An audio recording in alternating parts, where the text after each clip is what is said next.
অত্যন্ত ভালো বাজেট হয়েছে, দারুণ বাজেট হয়েছে, মানুষের জন্য হয়েছে। আর রাজনীতি করে বিরোধীদের সরানোর দরকার নেই, বিরোধীরা এমনিই সরে যাবে, বলার জায়গা থাকবে না এই সরকারের বিরুদ্ধে। এই নতুন 1.5 মাস পুরনো বিজেপি সরকারের মাথার উপরে কিন্তু 8 লক্ষ কোটি টাকার একটা ঋণের বোঝাও আছে। তো 8 লক্ষ কোটি টাকার ঋণের বোঝা মাথায় নিয়ে 4,38,000 কোটি টাকার বাজেট অত্যন্ত সাহসী, ইতিবাচক, মানুষকেন্দ্রিক, উন্নয়ন কেন্দ্রিক বাজেট। এটার আমি একদম মন থেকে স্বাগত জানাই। বাংলায় তো আমার মনে হয় না বিরোধী বলে আর কোনো দল থাকবে, সবই তো উঠে যাবে। বলবে কি গিয়ে মানুষকে?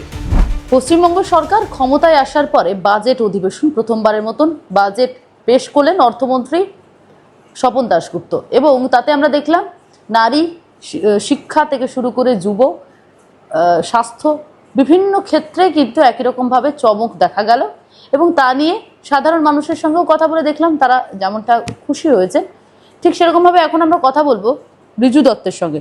রিজুদা, বাজেটটাকে কিভাবে দেখলেন? আমার তো খুব ভালো লেগেছে বাজেটটা।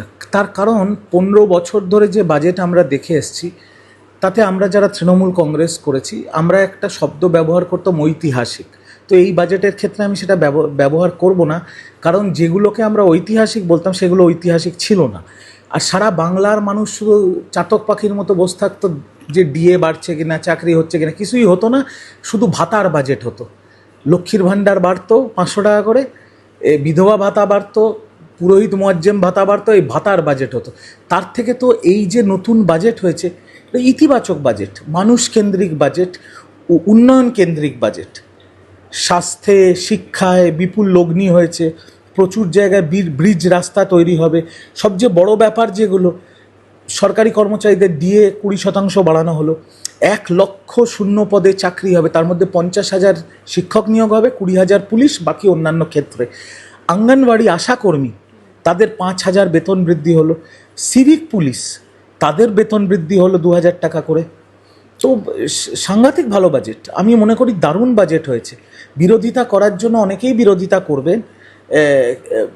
আইআইটি, আইআইএমসে হবে এটাও বলা হয়েছে, নতুন এয়ারপোর্ট হবে এটাও বলা হয়েছে, কিন্তু সেগুলো তো কেন্দ্র সরকারের অধীনে। এবার এই ঘোষণাগুলো যদি আগের সরকার করতো তাহলে আমি বলতাম মিথ্যে কথা বলছে। কিন্তু যেহেতু বাংলায় এখন ডবল ইঞ্জিনের সরকার চলছে, তাই আমার মনে হয় সবকটাতেই কেন্দ্র অনুমতি পেয়ে যাবে, এবং আইআইটি, এইমস, এয়ারপোর্ট সব কিছুই হবে। এর থেকে ভালো তো কিছু হতে পারে না। শুধু একটাই জিনিস যেটা দেখলাম, যে সংখ্যালঘু শিক্ষা বা মাদ্রাসার 5,700 কোটি টাকা যেটা বরাদ্দ ছিল আগের সরকারের, সেটা কমিয়ে 2,100 কোটি টাকা করা হয়েছে। 4,38,000 কোটি টাকার বাজেট। আর আরেকটা জিনিস আপনাদের দর্শকদের মাথায় রাখতে হবে, যে এই বাজেট যে করেছে এটা কিন্তু একটা অত্যন্ত সাহসী বাজেট। কারণ এই নতুন 1.5 মাস পুরনো বিজেপি সরকারের মাথার উপরে কিন্তু 8 লক্ষ কোটি টাকার একটা ঋণের বোঝাও আছে।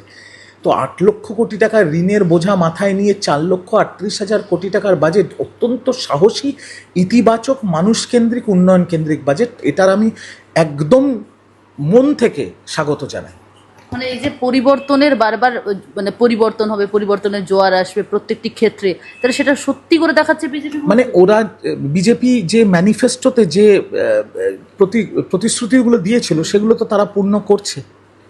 যে ঘোষণা করেছে, আমি তো একটু বেড়ে বলছি, যে ঘোষণা করেছে সেই ঘোষণাগুলো যদি বাস্তবায়ন হয়, মানে প্র্যাকটিক্যালি এক্সিকিউট হয়, তাহলে বাংলায় তো আমার মনে হয় না বিরোধী বলে আর কোনো দল থাকবে, সবই তো উঠে যাবে। বলবে কি গিয়ে মানুষকে? আমরা দেখছি যে বিরোধীরাও স্বাগত জানাচ্ছেন এই বাজেটকে। আমরা দেখলাম যারা বিদ্রোহী বিরোধী রয়েছে তারাও স্বাগত জানাচ্ছেন এই বাজেট। এটা স্বাভাবিক। বা দেখুন, ভালো জিনিসকে ভালো বলাটা তো খারাপ হতে পারে না। এখন আগে তৃণমূল কংগ্রেস সিপিএমকে কটাক্ষ করতো, এদের রাস্তায় কোনো লোক নেই, শূন্যে আছে, মহাশূন্যে চলে যাবে, শুধু সোশ্যাল মিডিয়ায়। এখন তো তৃণমূল কংগ্রেসের তাই অবস্থা হয়েছে, মানে মমতা কংগ্রেসের তাই অবস্থা হয়েছে, বা অনেকে বলছে কালীঘাট কংগ্রেসের তাই অবস্থা হয়েছে। রাস্তায় লোকজন নেই, কিছু বাচ্চা ছেলে মেয়েদের ঢাল করে যুবরাজ ঘুরে বেড়াচ্ছে যাতে ডিম না খায়। বাকি পুরো দলটাই তো সোশ্যাল মিডিয়ায় চলে গেছে। আর সেখানে কেউ ভালোকে ভালো বললে তাদের গদ্দার, দালাল ইত্যাদি বলে দাগিয়ে দেওয়া হচ্ছে। তাতে কিচ্ছু যায় আসে না। খুব ভালো বাজেট হয়েছে। যদি আমি আবারও বলছি, এই প্রতিটা জিনিস যেগুলো আজকে বাজেটে বলা হয়েছে, অর্থমন্ত্রী স্বপন দাশগুপ্ত বলেছেন, মুখ্যমন্ত্রীকে পাশে নিয়ে, তারপরে মুখ্যমন্ত্রীও একটি প্রেস কনফারেন্স করেছেন, সবকটা যদি বাস্তবায়িত হয়, মানে আমি ইনফ্রাস্ট্রাকচার যেগুলো বলছি, ব্রিজ, ডিপ সি পোর্ট ইত্যাদি ইত্যাদি, আইআইটি, এইমস, এইগুলো যদি সবকটা বাস্তবায়িত হয়ে যায়, বাংলায় আর রাজনীতি করে বিরোধীদের সরানোর দরকার নেই। বিরোধীরা এমনিই সরে যাবে, বলার জায়গা থাকবে না এই সরকারের বিরুদ্ধে। মানে বর্তমান সরকার, ডবল ইঞ্জিন সরকারের যে বাজেট পেশ, তাতে আপনিও মানে মুগ্ধ হলেন বলছেন? মানে আমি তো স্বাগত জানাচ্ছি, অত্যন্ত ভালো বাজেট হয়েছে, দারুণ বাজেট হয়েছে, মানুষের জন্য হয়েছে। আর আমি একজন বাংলা যার মাতৃভূমি, সেই বাঙালি হিসেবে যদি কোনো বাজেট কোনো সরকার নিয়ে আসে যেখানে বাংলার ভালো হবে, বাঙালি ছেলেপুলেরা চাকরি পাবে, বাংলার উন্নয়ন হবে, ব্রিজ তৈরি হবে, বন্দর তৈরি হবে, এয়ারপোর্ট তৈরি হবে ইত্যাদি, এগুলো আইআইটি, এইমস তৈরি হবে, সেটা স্বাগত জানাবো না? যারা স্বাগত জানাবে না তারা হচ্ছে বদ্ধ উন্মাদ, পাগল, শুধু বিরোধিতা, বিজেপিকে দু চোখে দেখতে পারে না বলে বিরোধিতা করতে হবে। এছাড়া এই বাজেটে খুঁত ধরার কিছু সেরকম নেই। জিডিপি, জিএসডিপি নিয়ে বেশি কথা বলবো না, কারণ আমি অর্থনীতিবিদ নয়। যেগুলো সাধারণ মানুষ হিসেবে আমি বুঝতে পারছি, অত্যন্ত ভালো বাজেট, অত্যন্ত ভালো।